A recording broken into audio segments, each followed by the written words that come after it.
halaman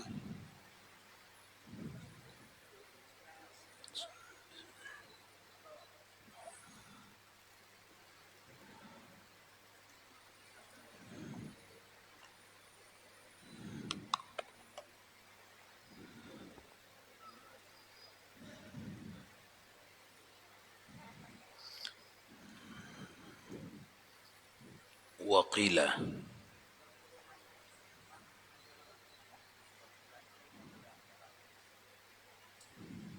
Nah,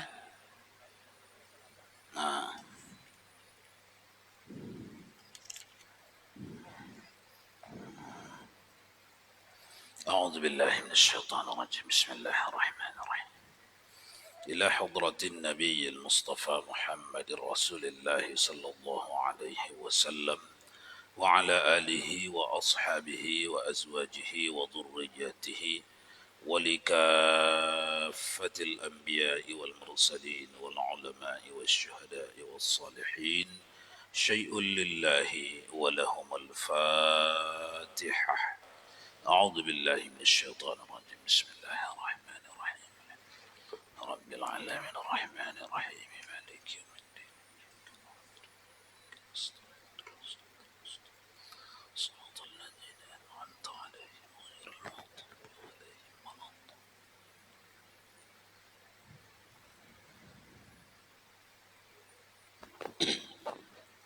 فقال المؤلف رحمه الله تعالى وأدم نفعنا بعلومه في الدارين آمين.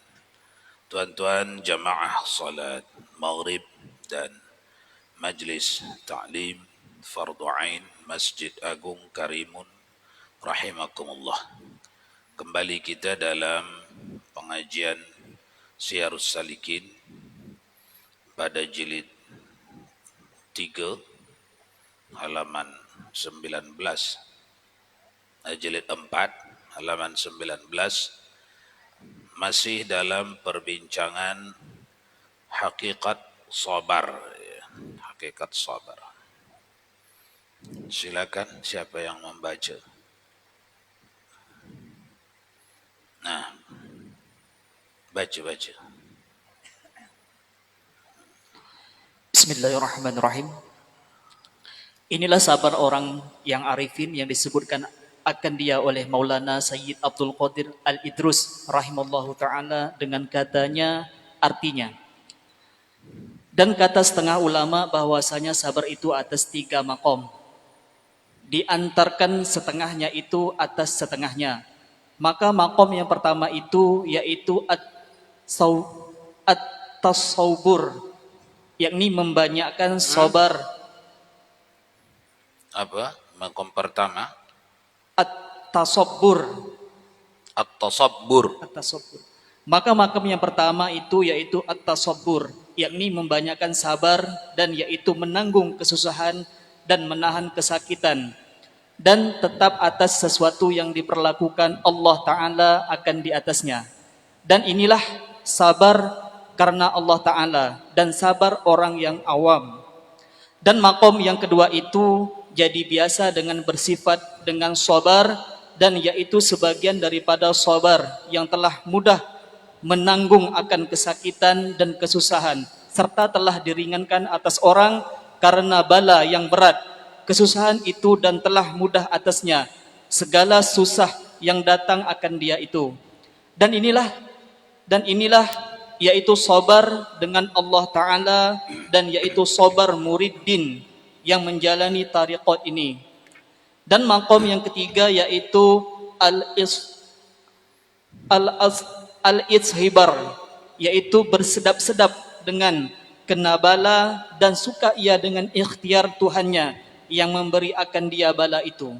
Dan inilah sabar atas Allah Ta'ala, dan yaitu sabar orang yang arifin yang telah sampai kepada mengenal Allah Ta'ala dengan sebenar-benar mengenal. Wallahu a'lam.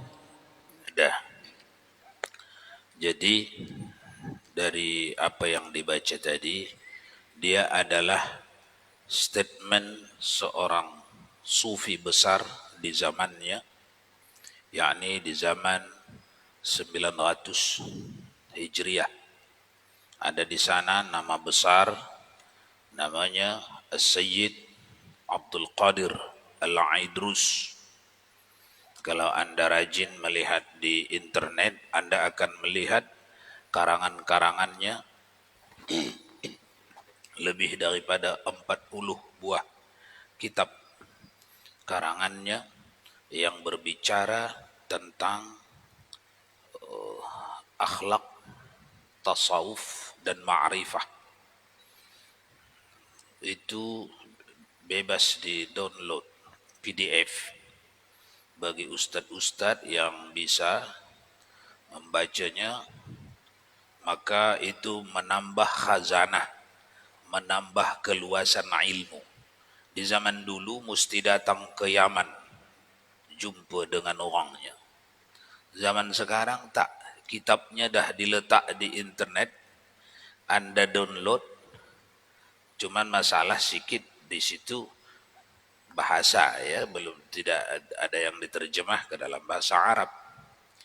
Nah, Syekh As-Sayyid Abdul Qadir Al-Aidrus di antara sekian banyak statementnya tentang hakikat sabar itu, maka dia bahagilah sabar itu kepada 3 golongan. Kita fahami yang 3 itu, jalani. Kalau rasanya ada di level 1, jalan aja ke level 2. Kalau rasanya sudah di level 2, jalan aja ke level 3. Sampai bila? Sampai akhir hayat. Yang 3 yang dibaca tadi. Yang pertama, orang yang sabar yang awam. Yang kedua, sabar yang salikin. Sabarnya orang yang dalam perjalanan. Yang ketiga, sabarnya orang arifin. Sabarnya orang yang mengenal Allah. Arif, mengenal. Arifin, orang ramai yang mengenal. Kalau arif 1. Mari kita tengok. Sabarnya awam ialah melatih.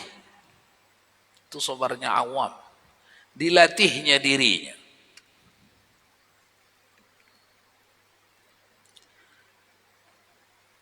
Jadi tidak ada orang melatih kita selain kita. Cara melatihnya serba sedikit. Sebelumnya dalam bab ini juga sudah kita bincang. Ingatkan, di dalam sabar itu ada manfaat besar untuk dunia kita dan untuk akhirat kita. Untuk dunia apa manfaatnya sabar? Tidak kelabakan, tidak keteteran, tidak lebih besar pasak dari tiang. Karena dia membiasakan dirinya dalam sabar. Itu manfaat dunia. Manfaat akhirat. Manfaat akhirat sudah lewat kita mengajinya. Sepanjang sabar dia diingatnya, ini sabar ini perintah Allah.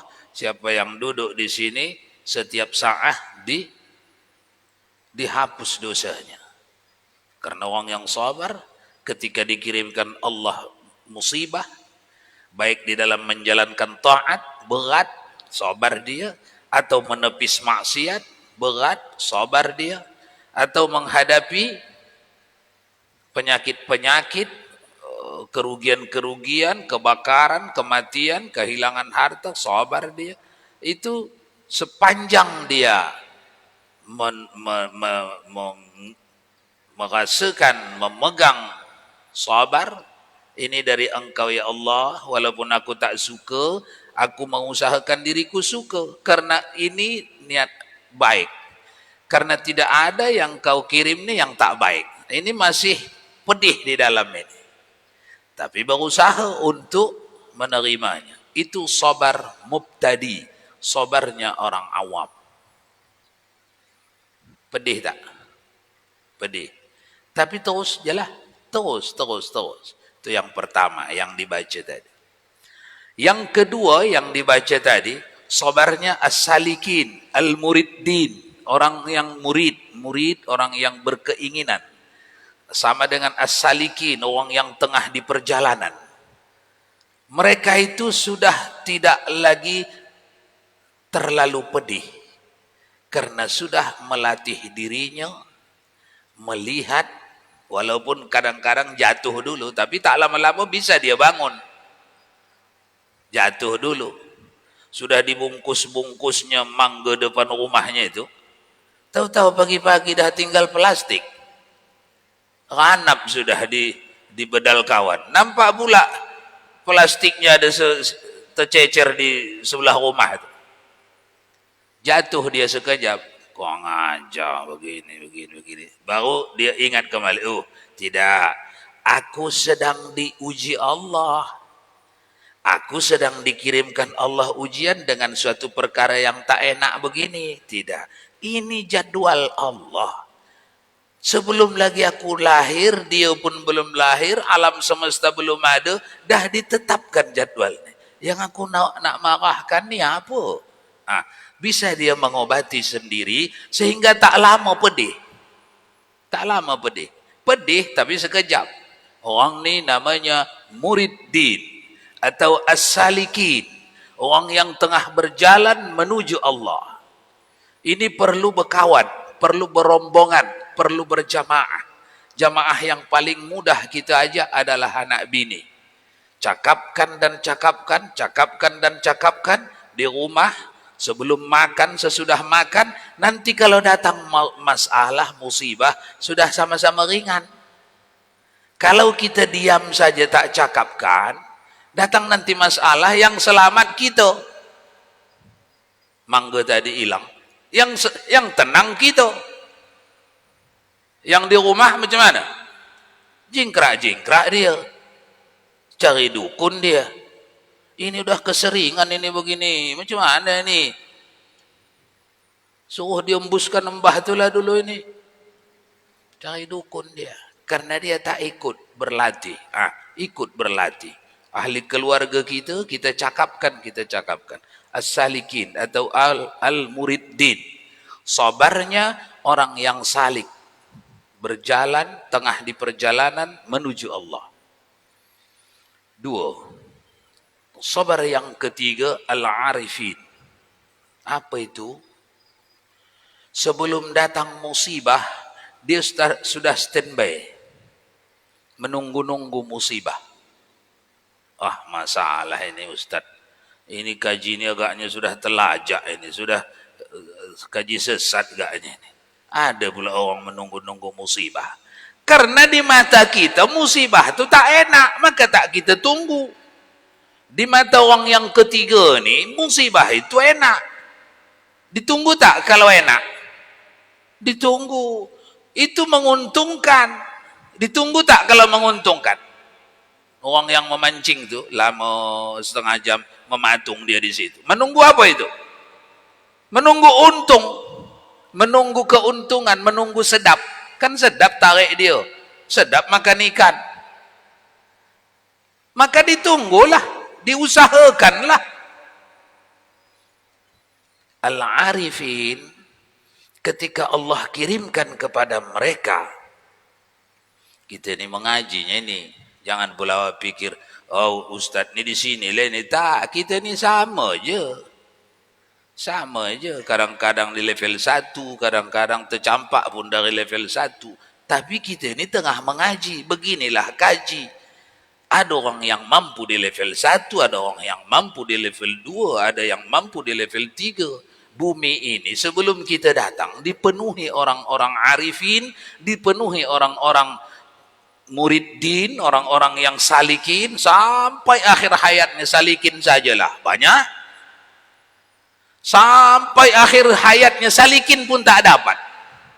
Jahilin, banyak. Tapi jangan silap. Yang sampai kepada arifin juga tidak sedikit. Dari zaman ke zaman. Dari zaman ke zaman. Itu yang sedang diceritakan nih ya. Jadi yang ketiga nih tuan-tuan namanya al-arifin. Dalam urusan sabar, al-arifin ini gayanya bila datang musibah, mereka tidak sedikit pun merasa terusik, merasa terhinakan, terugikan, jatuh, tidak. Bahkan mereka mensyukurinya, menikmatinya, karena yang mereka lihat adalah pengirimnya itu. Siapa pengirimnya? Allah.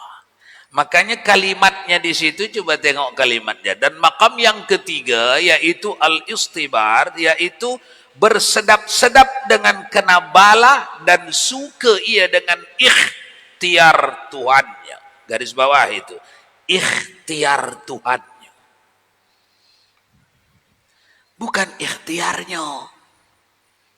Jadi ikhtiar yang dijalankannya pun dilihatnya sebagai pemberian Tuhan. Yang dari dia mana? Jadi orang arifin ketika mereka menjalankan suatu ikhtiar, yang ditengoknya yang mengirimkan ikhtiar itu, dia tak tengoknya. Yang dilihatnya yang menjalankan ikhtiar. Ini contoh kecil. Kita angkat. Pakai apa kita angkat? Pakai tangan. Tangan bisa mengangkat pakai apa? Haula dan quwwata. Tak bisa diangkat kalau tidak ada haula, tidak ada quwwata. Apa dulu haula? Jangan pula lupa. Keinginan, kehendak. Ada dulu keinginan baru bisa diangkat. Satu syarat. Ada syarat kedua. Keinginan saja cukup tak? Tak cukup. Mesti ada quwwata, kekuatan. Berkeinginan, berkekuatan baru bisa angkat. Sekarang dikaji balik. Keinginan bikin sendiri. Dikirimkan Allah. Kekuatan, tenaga bikin sendiri. Dikirimkan Allah. Padahal yang mengangkatnya ini itulah tadi dua itu. Keinginan dan kekuatan.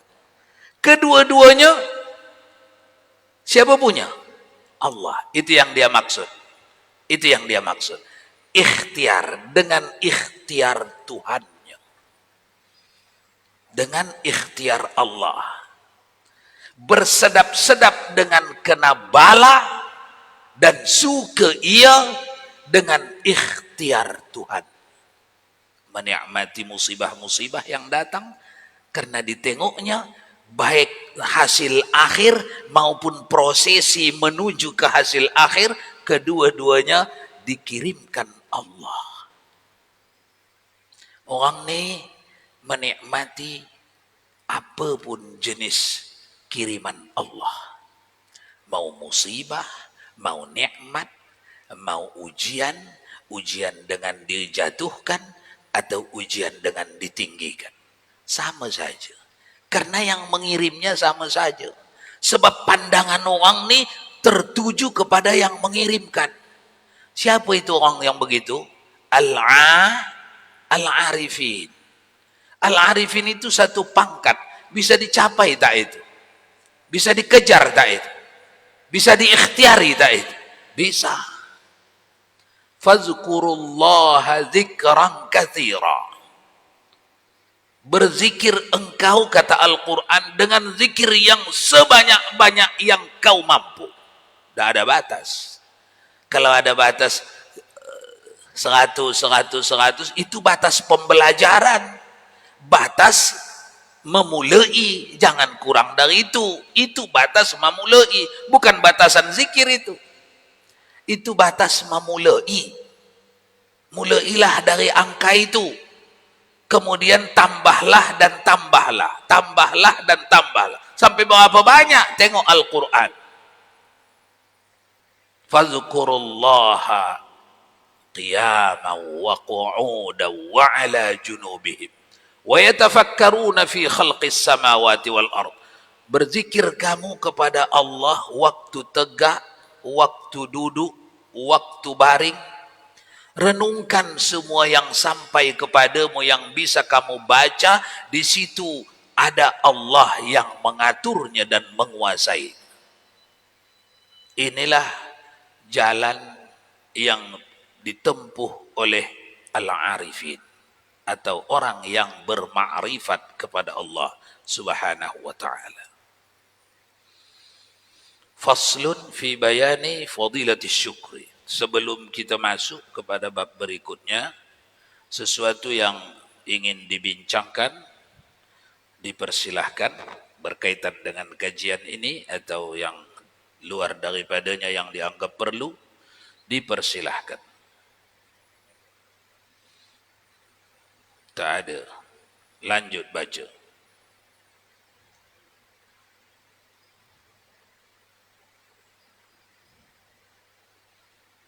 Bismillahirrahmanirrahim. Paslun bi bayanin fadhilatus syukur. Ini suatu pasal pada menyatakan segala kelebihan syukur. Kata Imam Al-Ghazali rahimahullahu taala, artinya, ketahui olehmu bahwasanya syukur itu setengah daripada segala makam yang tinggi, dan yaitu terlebih tinggi daripada sabar dan khauf dan zuhud dan lainnya daripada segala makam yang lain daripadanya. Karena makam yang lain daripada syukur itu bukan maksud di dalam dirinya itu, dan hanya saja dikehendaki daripadanya itu bagi yang lain daripada dirinya itu, maka adalah sabar itu dikehendaki daripadanya meninggalkan hawa nafsu, dan khauf itu dikehendaki daripadanya akan jadi cermati Yang menghalau orang yang takut itu kepada segala makam yang dimaksud yang lain daripadanya, dan zuhud itu dikehendaki daripadanya itu akan lari daripada segala dunia, yang yaitu bergantungan yang menyampaikan daripada ingat akan Allah Ta'ala. Terus sikit lagi. Wa amma syukur. Artinya adapun syukur itu, maka yaitu dikehendaki di dalam dirinya itu, dan karena demikian itu tiada putus syukur itu sampai kekal ia di dalam surga, dan tiada ada ia itu, dan karena demikian itu tiada putus di dalam surga itu taubat, dan tiada khauf, dan tiada sabar, dan tiada zuhud, dan adalah syukur itu sentiasa kekal ia di dalam surga. Dan karena itulah firman Allah Subhanahu wa taala dan akhir doa mereka itu di dalam surga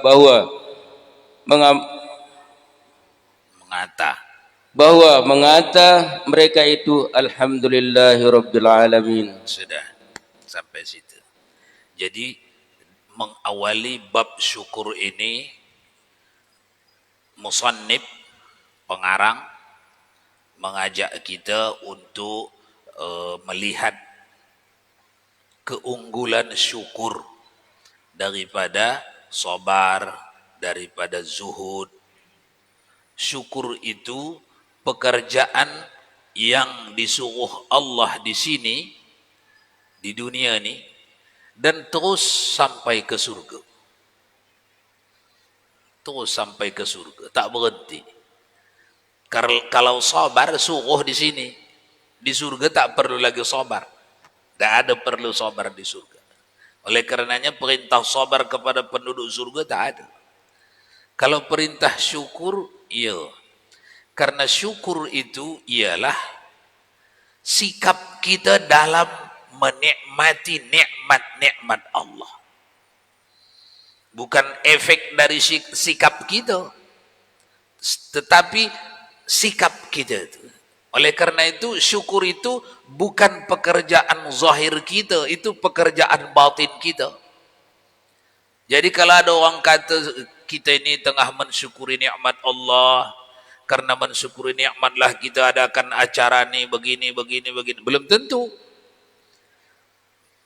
Apa niat mereka dan bagaimana cara mereka menjalankan acaranya, di situ nanti syukur itu masih ada atau sudah hilang.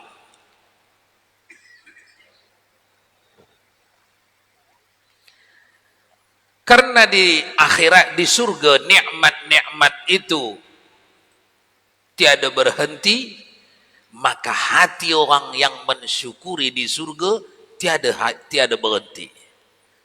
Jadi yang di sini nih, yang diperintah Allah nih, yang di dunia ini, syukur yang mana? Syukur yang macam itu. Tetapi karena itu bendanya halus, perlu bimbingan para ulama. Kata Allah Subhanahu wa ta'ala, la in syakartum la azidannakum wa la in kafartum inna azabi la syadid. Kalau kamu syukuri nikmatku, ku tambah. Tengok, ada dua perkara di situ. Ada tugas kita, urusan kita, ada urusan Allah. Urusan Allah jangan urus. Kalau memang awak betul hambanya. Tapi kalau selepel awak sama dia, ya silakanlah. Disuruhnya bersyukur, bersyukur. Katanya mau ditambahnya, ketika lambat sedikit awak pun marahlah. Itu karena selepel. Tapi kalau hamba, betul-betul hamba, dak. La in syakartum la azidannakum. Kalau kamu syukuri nikmat-nikmatku, ku tambah. Apa itu mensyukuri nikmat? Imam Al-Ghazali memberikan uraian panjang di dalam Minhajul Abidin. As-Sayyid Abdul Qadir Jailani di dalam tafsir Jailani ketika menafsirkan ayat itu tadi, la in syakartum la azidannakum. Apa komentar beliau? Mensyukur, kalau kamu syukuri nikmatku, ku tambah. Itu jangan gabungkan itu. In syartiyah, tugas kita mensyukuri. Bagaimana mensyukuri nikmat? Sederhana, semua kitab tasawuf membahasnya.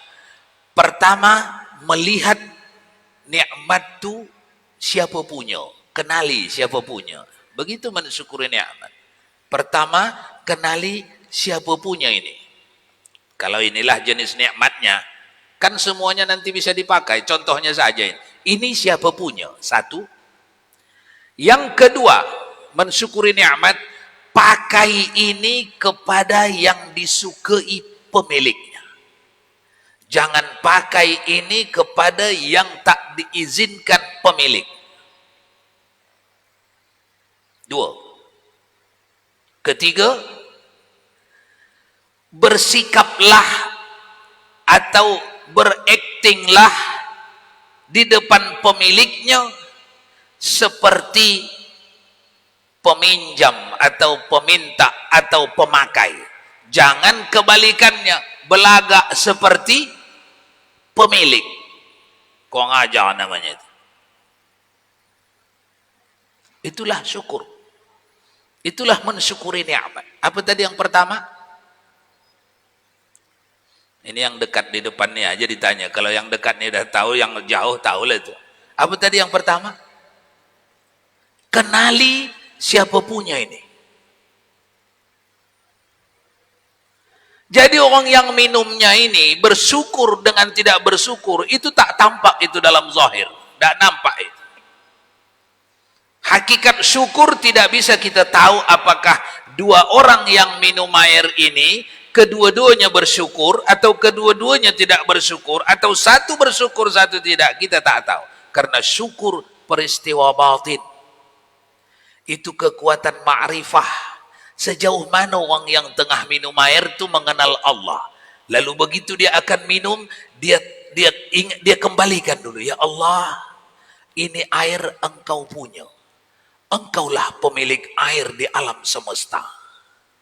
Zahirnya nampak orang nih yang punya rumah nih yang memberinya daripada saya. Tapi hakikatnya engkaulah pemilik ini. Ini air ya Allah, engkau suruh dipakai untuk saya minum, bukan untuk dibuang atau dibawa kepada maksiat. Itu peristiwa di dalam. Itu peristiwa di dalam. Sengaja aku meminumnya ini ya Allah, untuk belanjaku taat kepadamu, atau untuk bekalku taat kepadamu. Orang ini mensyukuri nikmat. Kalau sudah seperti ini keadaannya, disuruh Allah pula nikmat itu dipamerkan. Sudah baik di dalam, disuruh Allah pamerkan. Fa amma bi ni'mati rabbika fahaddits. Maka adapun nikmat-nikmat yang dikasih Tuhanmu itu kepadamu itu fahaddits, pamerkan. Kalau sudah apapun yang sampai ke dia tidak dilihatnya dia punya, melainkan Allah punya. Apapun yang sampai kepada tetangganya tidak dilihatnya milik tetangganya, melainkan Allah punya. Apapun yang ada di alam semesta adalah Allah punya. Orang inilah yang dipanggil untuk fa'amma bi ni'mati rabbika fahaddits. Karena tidak mencederakan dia. Kalau orang yang dianggapnya ini kekayaan si fulan, ini kehebatan si fulan, ini karomah si fulan, tak nampaknya Allah di situ, yang nampaknya kehebatan orang hebat, ketinggian orang tinggi, orang ini disuruh zuhud. Zuhud, bersusah-susah. Karena begitu melawan hawa nafsu.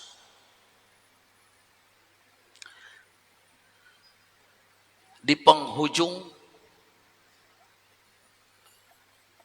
usianya, Syekh Abu Hasan Asy-Syadzili yang sampai kepada kita thariqahnya dan amalan-amalannya, ratib-ratibnya, Abu Hasan Asy-Syadzili rahimahullahu ta'ala wa qaddasa sirruh, ketika beliau sedang mengajar di Mesir, di kota Mesir, beliau datang ke majlisnya dengan kuda yang jauh lebih mahal dari kuda presiden. Presiden lah disebut sekarang, raja, sultan. Sampai di majlis bertanya seorang, Tuan Guru, tanya boleh tak? Boleh. Tuanlah selama ini mengajarkan kami zuhud. Apa zuhud? Apa itu zuhud?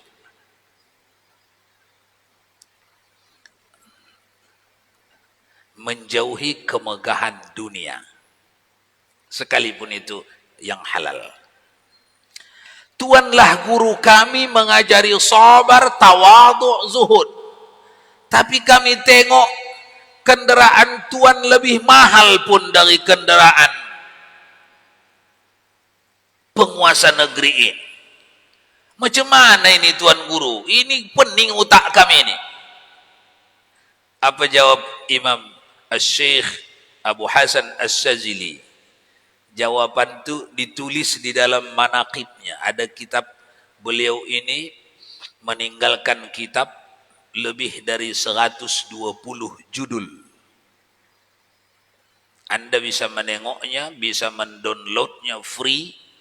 Tapi lagi-lagi masalahnya yang tadi. Tapi sekadar nampak judul-judulnya tak apa. Barakah. Barakah itu. Download, simpan. Nanti ketemu Ustadz, hadiahkan dia. Ustadz dia? Iya. Sudah baca kitab Abu Hasan Asy-Syadzili, orang terhebat di tahun 400 Hijriah. Belum. Nah, saya hadiahkan. Please this. Kasih please this dia. 120 buah kitab. Setiap satunya kira-kira macam Syarus Salikin inilah, banyaknya 4 jilid. Ada yang 6 jilid, ada yang 4 jilid, ada yang 2 jilid. Itu orang hebat, itu lampu kita, itu bintang kita. Jangan bintang Amerika yang awak koleksi. Bintang kita koleksi aja walaupun belum bisa baca. Nanti kan jalan sana, jalan sini ketemu ustaz. Ada ketemu ustaz tak? Hadiahkan dia. Nah, baca ustaz. Awak ustaz kan? Iya pak. Nah, saya hadiahkan. Modalnya tinggal laptop saja ada di rumah. Atau HP pun bisa. Hari ini HP pun bisa buka kitab-kitab PDF. Ya. Kembali apa kata Abu Hasan As-Sayyid Al-Habib Abu Hasan As-Shazili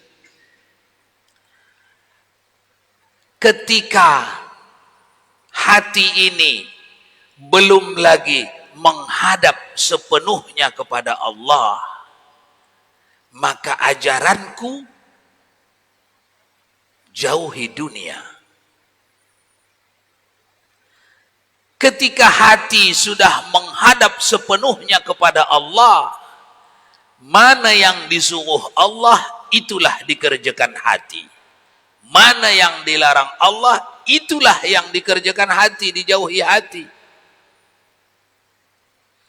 Aku pakai kuda besar ini, kuda mahal ini, menjalankan perintah Allah. Fa'amma bini'mati rabbika fahaddits. Aku melarang engkau dengan segala kemewahan karena hatimu masih kotor. Itu kalau Abu Hasan As-Shazili cakap gitu, orang tak marah itu. Tapi kalau yang lain bisa marah orang itu. Karena Abu Hasan As-Shazili orang tahulah kualitinya siapa dia. Begitu tulisannya di kitab. Aku melarang engkau menjauhkan engkau, walaupun engkaunya itu sebenarnya khitab kepada orang ramai, tapi yang ditunjuk seorang. Dalam percakapan itu yang ditunjuk seorang. Min itlaqil ba'di wa iradatil kulli. Yang dicakap seorang, tapi yang dimaksud semua. Aku melarang engkau dari kemewahan, dari kebesaran, kemewahan, karena hatimu belum menghadap kepada Allah. Nanti kalau tak kularang engkau bermewah-mewah, makan sedap, pakaian sedap, minuman sedap, tempat tinggal sedap, nanti engkau lupa. Subhanallah. Itu ditulis di kitabnya Manaqib.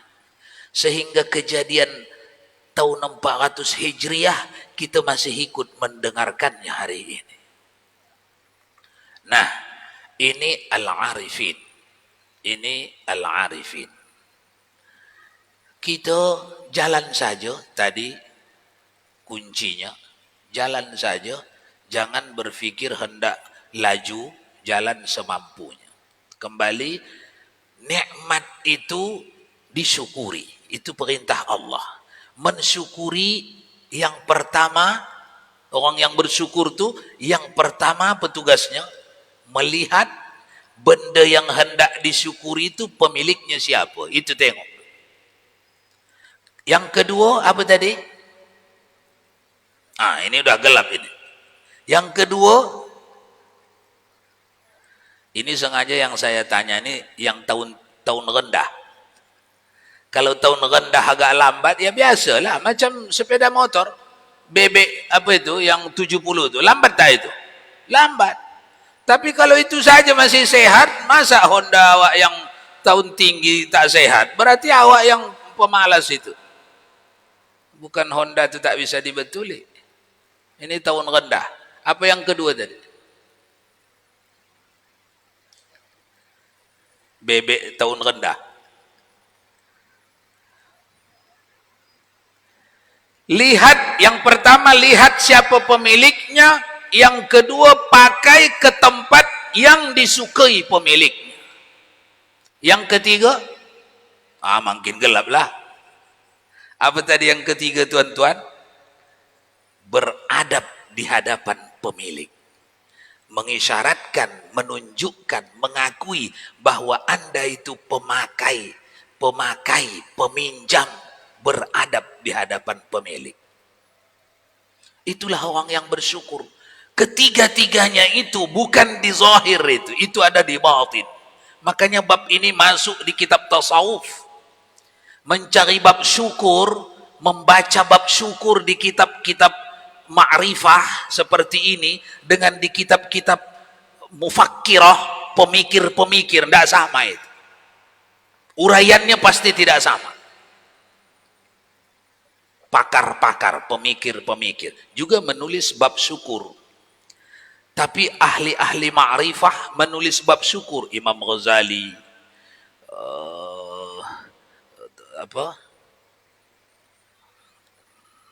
pengarang Al-Hikam, Ibnu Athaillah As-Sakandari, mereka menulis bab syukur. Uraiannya tidak ada yang tampak, karena memang syukur itu hakikatnya bukan benda zahir, melainkan benda batin. Udah ingat yang tiga tuh? Ini pakaian kita tuan-tuan, mulai dari dunia ni sampai ke surga. Bahkan Imam Ghazali membuat statement, sebesar apa keistiqomahan kita mensyukuri nikmat di dunia ni, seiringan dengan level besarnya itulah besok fasilitas kita di surga. Di surga tidak sama fasilitas setiap orang, tidak sama. Ukurannya dari mana? Ukurannya dari sekuat apa dia mensyukuri nikmat di sini, di dunia. Itulah makna hakikat daripada kalau kamu syukuri nikmatku, ku tambah. Ku tambah tu, Ustaz, sudah ku syukurinya ni rumah ni, solat beribadat di dalam, kok tak bertambah? Sudah ku syukurinya ni sehat ni, ku bawa beribadat, kok tak bertambah sakit pinggang terus? Sudah ku syukurinya rezeki yang sedikit ni, berinfak bersedekah, kok tak bertambah? Tak bertambah di sini, itu perkara yang hanya sekejap. Karena hakikat bertambah bukan di sini, melainkan di surga. Itulah hakikat penambahan apa yang kita syukuri. Jadi tuan-tuan, makanya di pangkal bab ini diingatkan Imam Al-Ghazali, jangan hilang dari badan kita syukur. Karena syukur nikmat yang kita pakai dari sini, dari dunia ni, sampai besok ke surga. Insya Allah.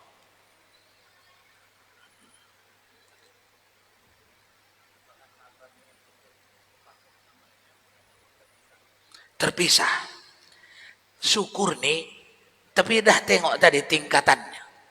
Syukur ini ketika dia masih di perjalanan, mirip dia macam orang sabar. Suruh dikit-dikit. Tapi nanti ada perintah pada orang syukur, tunjukkan, kemukakan. Itu tak ada perintah itu pada orang sabar.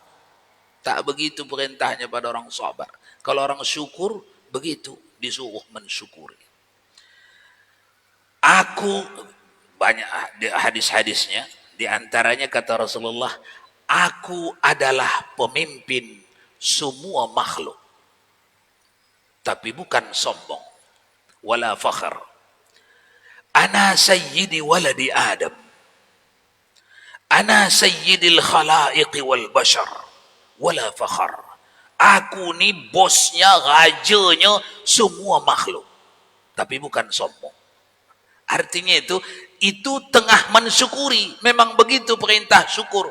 Yang besar dikirim Allah, harus ditunjukkan ya besar.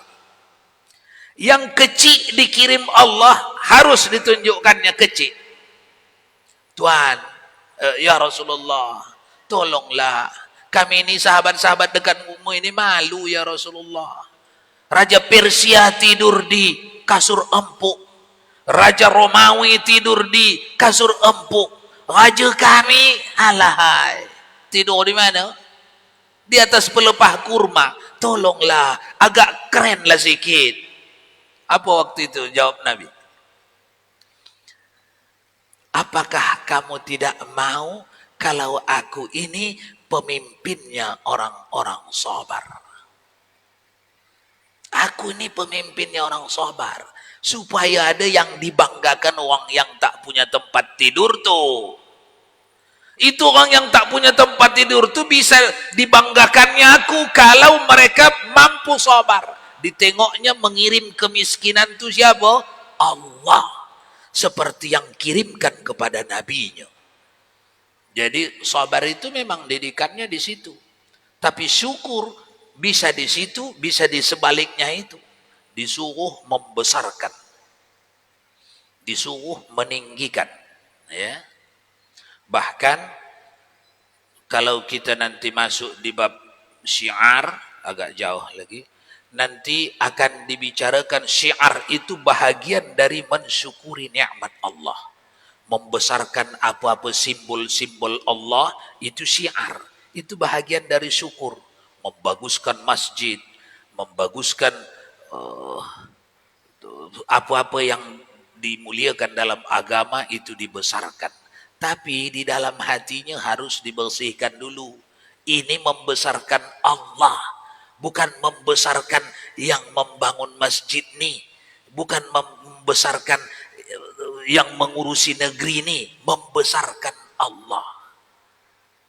Itu dari bab syukur. Kesimpulannya, itu dulu kaji kita malam ini.